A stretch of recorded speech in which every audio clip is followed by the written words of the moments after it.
Tuesday 6 and it was quite late yesterday.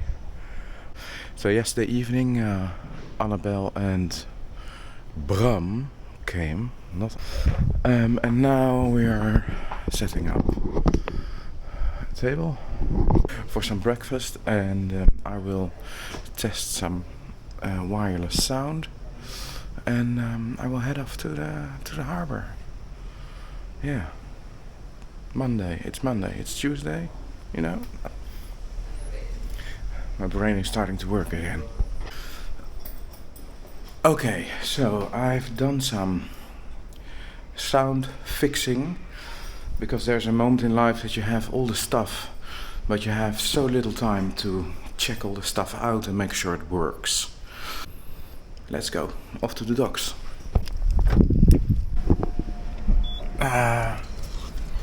Ticket. Don't lose the bloody ticket. Getting a good spot in the harbor, right? I think this is good. Okay, so I'm at the docks. And let's see what is going on, shall we? Morning. Good morning. Hey, good morning, Niels. Hey, What are you doing? I'm just going out for a little trial. Test sail. Yeah. Good. See you soon. Yeah, see you this afternoon. It's Mr. Blake. Good morning. Good morning, Eli. Good to get some sleep after a little bit of lack of sleep during the last day of the crossing. Yeah. What is on your list for today? Got to clean up a bit. I've got a second furler yesterday for one of my asymmetricals. Yeah, I'm gonna mount that today. What kind of brand did you buy? That was the Blue Shark stuff. I already had one. I didn't use anything else from the kit. The furler is quite okay. So how big is your shore team actually? We're now at 7 people. Yeah. Hedwig is my girlfriend and supported from the first day of the project. Later on, I met just by chance Thomas Kindermann, who builds hull number 66, and Yes. Simone Nagel and Tobias Meiner are building hull number 225, and they're doing social media stuff. Patrick Forkel. You know, yeah. He just joined the team when he cancelled his campaign. He was very supportive to help me to get the boat ready to be on the water. Okay, so I will let you to it. And thank you so much for a very short talk. So here's boat number 88. Has been built by our now good friend Etienne. Etienne sold it to Jasmine Harrison, and she has been gotten a tow in. Obviously, after her Atlantic row, she has a lot of experience. Dan is doing some stuff too. I'm doing well, Eli. It's a beautiful sunny day. I'm thinking about my family and my supporters, putting all their names in my cockpit so they can travel along with me. So it's a special moment for me. Probably you are the one who has the most Atlantic or ocean miles from all the boats. From the group that's here in this boat, yes. How many t-shirts of Peter Cafe Sport do you have actually? One for each day. Oh, good. Good. Yes. Because it's such a special place, huh? It is, yes. But when were you there? That was last summer when I brought Little B across from Halifax to the Azores and then to Portugal. So that was during July and August last year. Oh wow! How did that go? It went very well. It was a good learning experience for me. Many firsts. First time on the ocean on a boat, crossing the Atlantic Ocean, first time solo. You know, there's so many things that were going on. Yeah, but it was good. It all worked out well. It was a good proving ground for me to see if that was something that I would like to do again. Shortly after I was in Portugal, you know, discussions with my wife and family, we come to the decision that I would enter the Transat and the Mini Globe race. So testing the waters, so to speak. Let's recap this. You built your own boat in Canada. Correct. You left Canada, Halifax. Yeah, I trailered it 4,000 kilometers to Halifax from my hometown. And then you sailed to sailed Peter Cafe Sport. Yes. Then you sailed to Portugal. Yeah, to Portimao, yeah. And then you had a conversation with your wife if you would be willing to sail the race where you have been building your boat for. Am I right? Right. Things just seem to evolve into, I thought it'd be really neat to build a boat. That was the initial thought process, me and a couple of friends. Then it was like, oh, okay, yeah, this is a really neat construction of a boat. And then I started getting involved in the community. Right, the other builders, and some of them are going to be here today. We were like the initial 5 builders, right? They did the Transat, and I sailed my boat on Lake Superior. From there, it just sort of, the notion of, oh, maybe this is something that I'd like to do. I don't know, So it was interesting, yeah. Tell me about your wind vane, because it looks very interesting. It's a Swedish design. It's a Sailomat. It was an older unit that had never really been used, so I bought it secondhand. And this is quite a robust unit. It has a lot of power. It's more complex and technical in terms of its adjustments, I think, than say the Hydrovane, for example. So it's a proven unit that will sail around the world for sure. It's a neat unit, and as I mentioned before, I've nicknamed it Johnny G, and named after John Goswell. So my hope is that he'll bring me around the world. So I've machined spare parts for it. I have 3 other wind vane, the actual wind vane itself, spares galore. So I hope it all stays together for me. So Renaud, good morning. Good morning, Elie. How are you doing? Are you doing a lot of jobs on the boat? For the moment, with my brother Jacques, we are checking always it is mechanical. And then from tomorrow or Wednesday, we will check all what is electrical and electronical. The normal checklist before every departure. Yeah. I did not build the boat. It's Piotr in Poland. He delivered me the hull, and I finished all the others like the deck fitting and electricity or whatever. Yeah, we've met in Lagos for the first Transat with Etienne. You used all the knowledge you built up Yeah. with the test sails that you did with Etienne in Lagos. Yeah. What kind of wind vane do you have? I went to this big Rolls-Royce machine, which is Hydrovane, and I'm really happy now from Lagos to here to use this machine. I was for the last two days, because there were a hole of wind, and it was important to turn left just before, as close, but before the hole of wind. So at this moment I were really pushing as much as I can, but it was low wind, so it's pushing easy. Good. Yeah. So did the setup perform like you expected? This one? Yeah? Yeah, 100%. Good. 100%. I will decide in Antigua if I move it in the center or if I keep it on the side. But for the moment, is more 80% I will keep on the side. Okay. Yeah. Why is that? First of all, you can block this one in the center, and the boat, it's more bigger than the dagger board, and you can give a bit like this or give it a bit like this to stabilize the boat. So this is just super. Second point, in low wind, you leave this alone, and the Hydrovane and its follow together. Okay? So that's super. The third point, with the electric tiller, in really low wind, when the Hydrovane is less than 5 knots of wind or backwards without waves, with the electric tiller, with the Hydrovane you can link together with a small aluminium bar, and it's just super. But in heavy weather you cannot link together because the Hydrovane will not be strong enough to move both of them. So you move this one a bit on the side or a bit on the other one to stabilize more the boat and keep the Hydrovane working easier. This is not a twin rudder boat. I want to make everything clear with everyone. It is not a twin rudder boat. It is a main rudder boat inside with a wind vane. The wind vane is an assistance, and an assistance if you break this one. But it's not a twin rudder boat.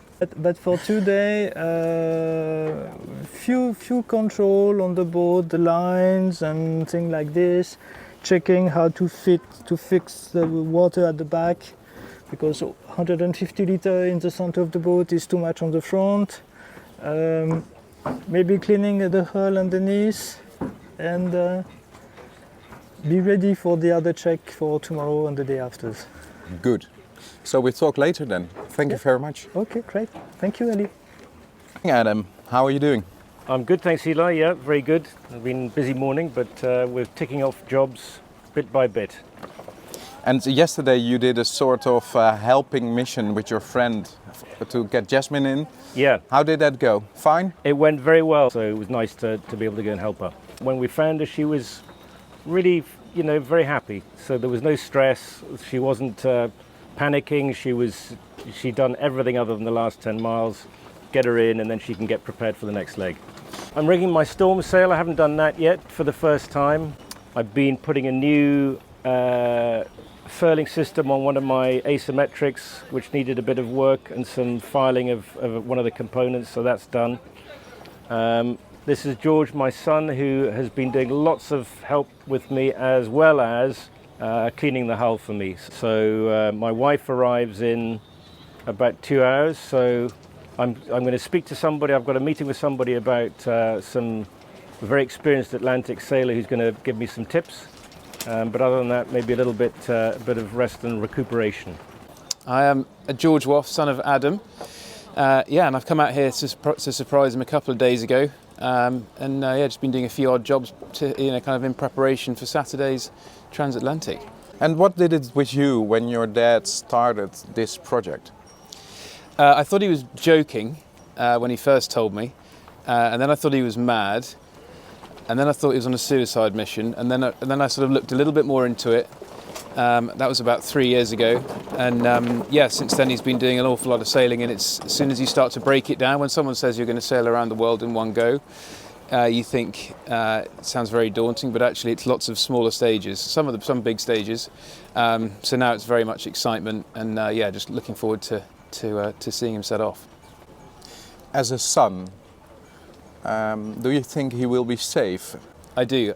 If you'd asked me that 3 years ago, I would have said I don't know, but I very much do now. He's had a lot of experience in quite a short space of time, and he's in a very good place mentally. He's had a good little warm-up across 6-7 days, and I think I feel very confident in his ability to stay on top of things. He also built the boat himself, which helps when it comes to knowing putting things right, and feeling very confident.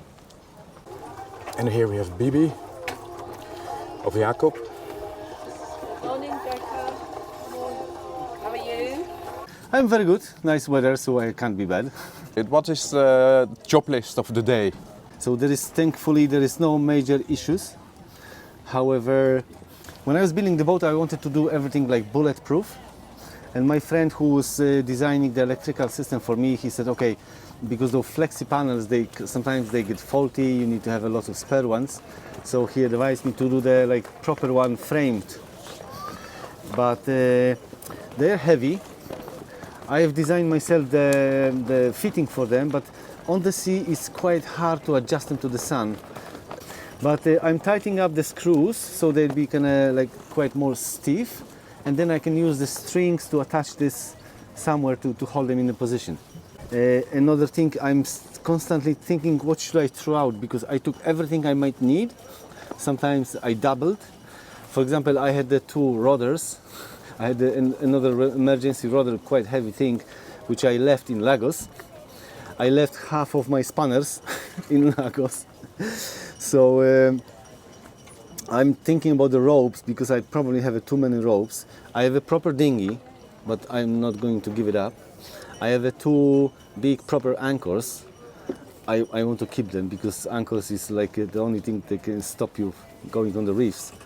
So, but anything else? Like books, I have too many books. I have tons of books. So I don't know. So Jacob, you have been building the boat yourself, right? Yes. And how was that build for you? It nearly took my life away. It was always my dream to build a boat. Like my father built a boat when I was a very small kid. He bought the hull for 2 bottles of vodka. He refurbished this. He saw the sails himself, because that time in the communism you couldn't buy the things, and if they were in the shops, they were not affordable at all for the ordinary people. So I grew up with the things that if you need something, you need to make this yourself. I'm pretty handy with the tools. Plus, if you build the boat yourself, you know your boat. The boat talks to you, and if something happens, you are able to repair. But there is one problem, a big issue. When I finish the race, I cannot imagine sell the boat. She's like my child. I would rather give it free to someone who deserves than sell it. Like, The biggest jobs for the day. the biggest was adjusting the solar panels, make them kind of working and easy to maneuver during the race. Then attaching some new jammers, because the amount of the ropes are growing and growing. And then, if I have a time, I like to kind of snorkel a bit and clean the bottom. I have a wind pilot. I know the proper engineering is a crucial thing. Proper engineering is a knowledge about the materials, about the property of the materials, how they behave in a different environment. And I think wind pilot is top of the range stuff. It's in a very good condition, and I'm so happy with having that. Oh no, they're all. That's a really weird setup. Probably that actually. black one in the aft end there, and leave that white and black flicked one. Yeah, no, I can't. I'll have to undo this one because it's Use the white lines, the one forward, the one aft, to move you around. Yeah. No, I just can't. Yeah. No, you're good. Oh no. Yeah, this is permanent rope here, which is why this one has to stay. So I'll. Okay. Are you able to get that off there? You okay there, or you want to Yeah. switch spots? No, we're good. I've just noticed the 2.2. Walk around to your cleat I am. so you don't lose your boat. But did you put that on there?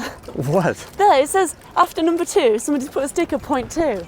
You did that, didn't you? No. Yeah, you did. Come on, Yeah, pay attention. You did. Focus. Watch him on the corner. Well, that was pretty painless. No gel coat was scuffed. No.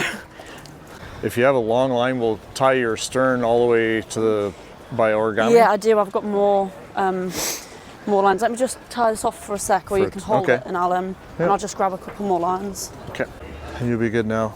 We'll just adjust that fender, one fender, and you should be good to go. Yeah. Yeah, I've got another question to ask you. So my furler, my jib furler, it ran out of rope in it. So when I went to go furl, it wouldn't furl because there was not enough rope in the furler. I need to fix that. Yeah. But then it randomly, a couple of days later, I go to furl it again. It did like a little bit, and then it did more. And I'm like, how's more line just working in it? I don't get it. So if you can show me that, yeah, we can check that out too. Great. So we just got to wind it on the drum more first, and then when you go to unfurl it, like you can see, like it's not tight at all because it's like tied here. I've done that, and you can see that it's empty. Yeah. So. Yeah. Yeah, basically, and there's some adjustments. There's way too much of this back there. Yeah. But yeah, there's quite a lot of little things I need you to. Because you should end up with, in theory, a couple of wraps on there, and then you're totally furled here. Yeah. And then It when did you that at the unfurl, start, it all wraps and then up. it's sort of just the line just seemed to disappear. It's a mystery. Yeah. There's mysteries that happen on these boats. Now you can clean up your stinky boat. I don't know. I just need to get some. Is it like Febreze or something for people coming on board? Okay. Mate, what a good driver. Jeepers. Okay, well, we got it. Thanks, mate. Good, Dan the man. Okay. Very good, very good. Well done. Yeah, Made absolutely. Don't fall in now. Oh my Woo! Billy, there he is. Yeah. There he is. Oh, jeepers. Hey, good on you. Good on you, Popeye. I used to be called Popeye when I was a kid. Good job. Did you get the tattoo? No, I haven't got the. No, my mum would never let me. First emotion in one word. That'll do. That's what you did last time. Good on you. So The first night was really tough. Yeah. And then I thought, I'm going to chill now. So I got into sort of a cruising mode. Yeah. And then started enjoying myself. Yeah. And then got myself into a hole with the wind. Oh, there's a lot of those around. So, yeah, it took me a while to get out of that. So you mentioned about the food. Tell us your food story. I needed to like take a bit more. I didn't take the tips that you gave originally. Oops. Like take some Wet food. wet food. Yeah. So I didn't have any tins of like fruit, or I had tons of tins of tuna, and I'm sick to death of tuna. Nearly hit a guy, a Frenchman. A Frenchman? I nearly One of hit a our guys? Frenchman. One of our guys or a ship? No, it was called. I forget what the name was. It was a solo sailor. Really? He had no lights on, and he was just bearing down on me, obviously fast Day or asleep. night? Nighttime. Nighttime? Yeah. Jeepers. Yeah. So I had to get out of the way of him. What about work list? You got lots to do, or are you just going to pass it to No, the I've young just man gotta back here to start fix it up? Eh? I haven't You're going to do it all? Good. Food and chucking stuff off. Yeah, chucking stuff off. Yeah. Right. I got stuff, I didn't even know what to do with it. But you need very little when you say. Oh, cool. Well, enjoy the rest of your time. We'll leave them to their moments I need now. a shower. Hi, Carrie. How are you doing? Very well, thank you, Eli. So, what did you do today to get closer to a good start? Oh, that's a good question. First of all, I just rented a bicycle, so I went for a cycle ride up into the mountains to spin my legs a bit and work the muscles. That was good, so I feel better for that. And I found the best coffee shop in town, Cappuccino's. I had a very good coffee. Trying to sort out my Iridium Go with Predict Mail, which is proving difficult to connect on the smartphone. But they've been very helpful with advice. Yeah, so I already have the Iridium Extreme up and running, which is just a handheld phone. The advantage of the Iridium Go is I can connect it to the smartphone. There's a limit clearly to data rate, but that way I can have a dedicated mailbox and also send photos and media off the boat, but also receive a modicum of weather forecasting via satellite rather than just depend on a HF shortwave radio call. It's more the challenge in this next leg where we make the transition from south to west going to pick up the trade winds or to get through the intertropical convergence zone. There are a few sails I haven't deployed yet, so while I'm alongside I'll put them up, make sure they work, particularly the storm trysail and the storm jib. What's your angle on the storm setup? I mean, that's one of those, it's a lawyer's response really. That depends. As you know, there's so many variables. It depends what course you're trying to make good, how extreme the storm is, and whether it's actually going to stop you completely or whether you can continue along your intended route. It also depends on the relative angle of the waves and the nature of the waves and how they're breaking. So I've got a number of strategies that I would work in different scenarios, but I don't know the boat well enough to really know how she's going to respond. There'll be an element of trial and error. My overall sentiment is that the boat's pretty seaworthy. She's going to be quite forgiving even in bad weather, but then we don't know the sort of scale. If we really get stuck in a tropical cyclone, then that's a completely different kettle of fish altogether, and that's pure survival, which probably means just battening down the hatches and getting out my copy of the Naval Prayer and a couple of Psalms and reading them quietly to myself. I can talk a bit about Lanzarote, because I've never been here, and I know it's a very popular English-British holiday destination. And when I first arrived, I think because of the quiet and calm of the race, I was a bit overwhelmed by loud 80s dance music and the noise of the bars and stuff. But as I walk around, as I get to meet more of the locals, I can see why people enjoy coming here. It's very welcoming.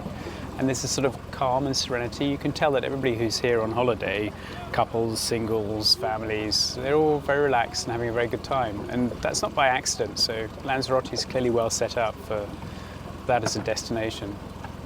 I held the ball. I really fancy ball.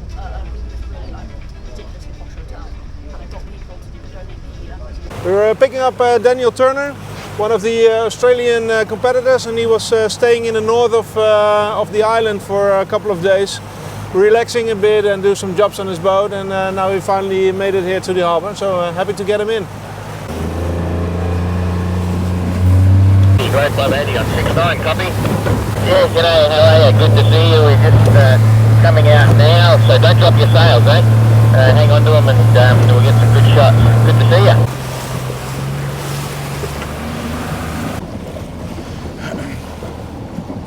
Let's see if we can get a bit closer.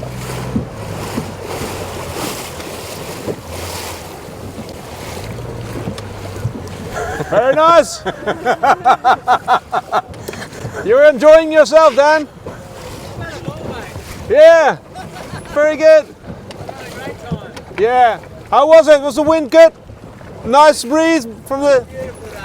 When we were on the way, we every evening we came in contact with each other. So immortal game. This biggest monkey. Hey.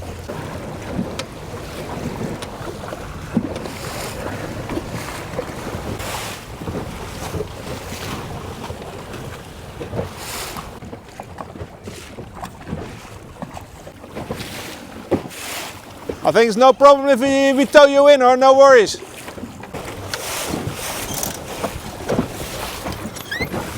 Oh, there's some rain coming as well. Very good. Yeah, he's quite happy about that.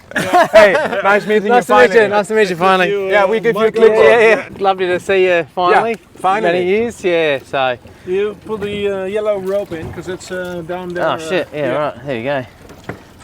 Where'd that one come from? Here we go, that one.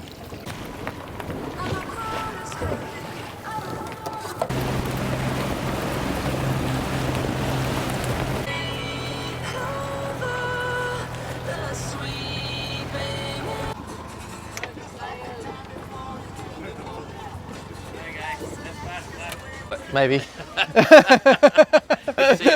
Yeah, good to see you. Yeah, cheers, Don. Good on you. Cheers. Okay. We got a stern light. And we're good? At the moment, we'll sort it We're out good for now? You can't go anywhere. Yeah. Sweet.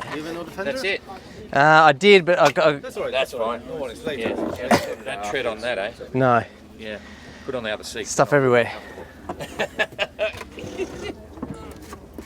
In a word, how's it feel? Oh, fantastic. I'm stoked. Like, I've had a great time. Like, everything's been awesome this trip. I've loved it. Loved every second. So nothing broke, and Nothing broke. Your food, how'd that go?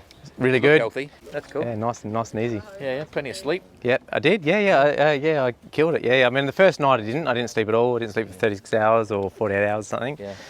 And then had a heap of sleep during the middle. Yeah. And then I got competitive at the end and wanted to go well, so I didn't sleep at the end, and then you know, I just decided to go on a holiday. So I've been working towards this goal ever since, so it's been nearly 5 years now, and just and so he was 4 years. Yeah, it's been a long time. Like, I had no skills, like I had nothing, so it's taken a long time to build the boat and get ready. But it's been an amazing process and journey, and I've learned a lot and excited to be here. So yeah, well, not many wives let you sell the house to sail around the world. So I'm very lucky. Yeah, actually, that brings up a big point. Every one of the people here has got family behind them. You know, Yeah. so it's quite a big deal. Yeah. Okay, so everything's looking cool. Yeah. You built the boat. What would you build differently in this short trip to come here? Have you seen stuff that you wish You know you what? hadn't done? No, you know what? I'm really happy with what I built. I'm really happy, and I mean, there's things I want to little things I want to change with, like the rigging and stuff like that. I've got to set up my A7, which I haven't set up yet. I've still got it downstairs packed away. I've got to get that all set up, ready to go. I'm just happy to be here, and the camaraderie is just amazing. So whether I win or whether I come last, I'm happy. So. Okay, well, you've got all the other entrants here waiting for you to buy them a beer because you stopped and they didn't. Yep. Okay, quick shot. Quick shot. 3, 2, 1. Righty, There you go, one more. Very 3, cool. 2, 1. Lovely. I'm Rob, by the way. Nice to meet you, Rob. The only thing Annabelle and I have to do now is to bring the rib back to the Olympic teams, and we'll call it a day. What do you think, Annabelle? Yeah, it was nice. It was fun. Okay. So, yeah. Tomorrow a new day. New day. Okay, let's go. Okay, let's go.